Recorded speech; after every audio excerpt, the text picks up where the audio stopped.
Hola mi gente, ¿cómo están? Mi nombre es Alba Mar, me pueden decir Alba. Estamos aquí para hablar de libros, el canal se llama Seriela. Estamos aquí para hablar de libros, algunos de ellos en español, desde Puerto Rico. Hello, how are you doing? My name is Alba Mar.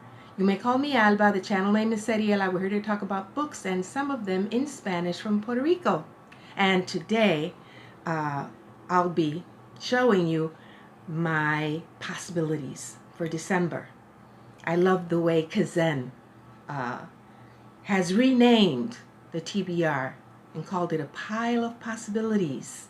Yeah, even though I'm in training for the Booktube Prize as a judge, so that's what I'm doing. I'm trying to train my reading muscles to be able to read those books and judge them. So let's get to it. This month is Cloak and Dagger month, which is a month dedicated to reading mysteries. And I haven't read many mysteries, admittedly. Yeah, I confess. I haven't read many mysteries. I read my first Puerto Rican mystery just this past year, which was Corazón del Voltaire, and I enjoyed it immensely.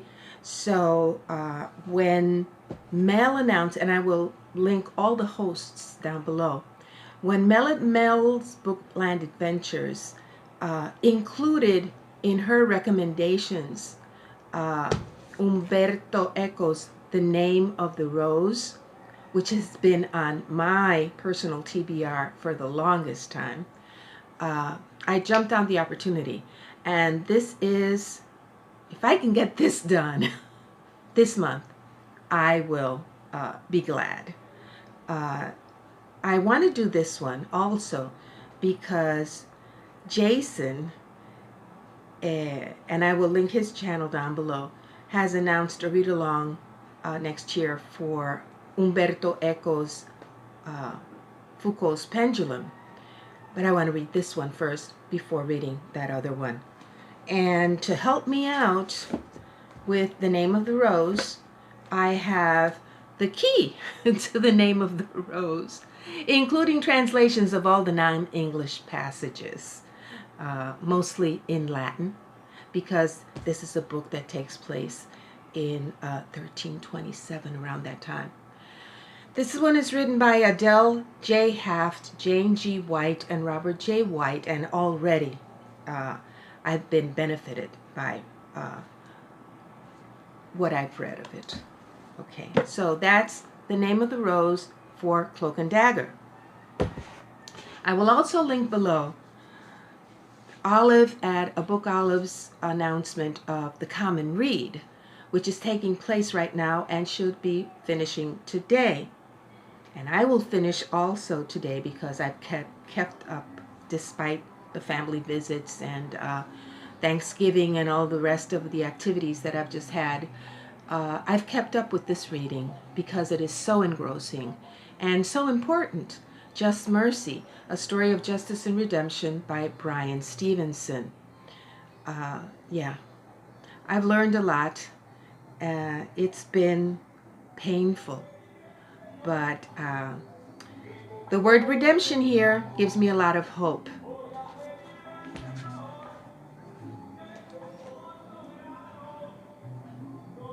That's our Christmas music.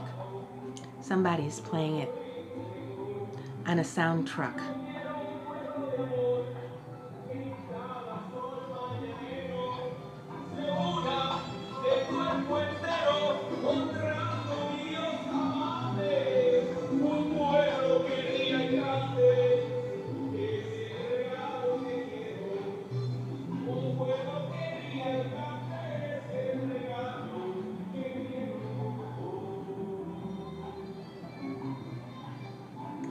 Okay, The Best of Eddie Lopez is the book that I borrowed from the San Juan Community Library, of which I am now a member.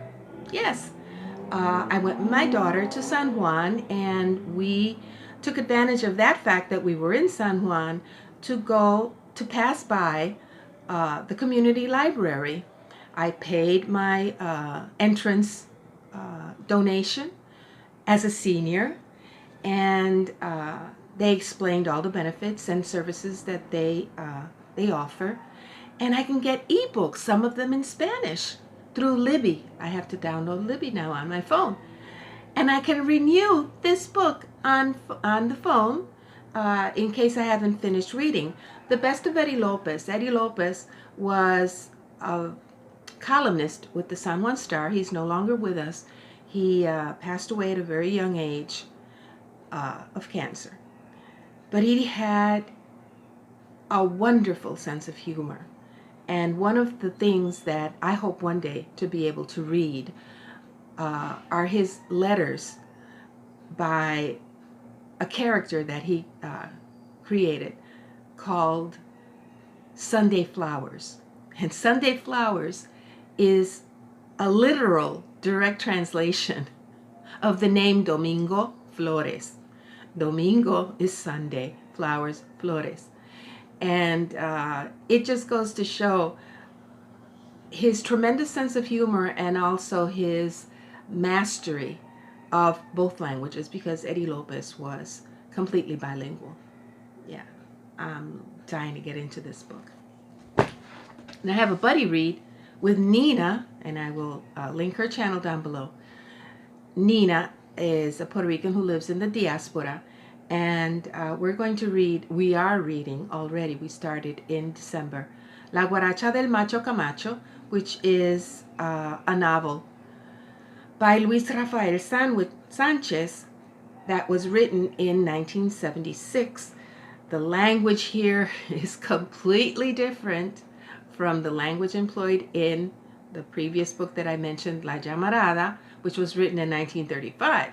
This was written in 1976, and the language here is a reflection of the immense change that has occurred in Puerto Rico during that time.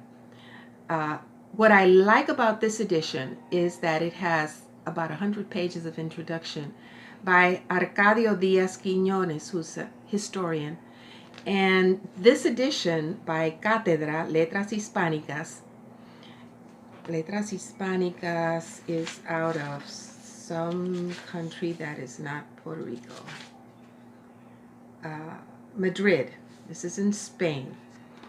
It includes a glossary, footnotes, and definitions of the terms that are used, the street language, for example, that not everyone in Latin America or in Spain is going to be able to decipher. And me neither. So yeah, this is a wonderful edition, and it makes the reading a lot easier. I'm loving it. La Guaracha del Macho Camacho. Then I was going to read Wolf Hall by Hilary Mantel this month. But then Jason at Old Blues Chapter and Verse announced that there would be a readathon, a read-along of Hilary Mantel's work starting in January, Wolf Hall in January, the following book in February, etc., etc. And I will link his video announcement down below. So, since this came in last week, I'm going to give it a try. And if I could do the Count of Monte Cristo in 2 months, I think I can do this in 1 month. And I'm going to be working on my reading muscles for the Booktube Prize.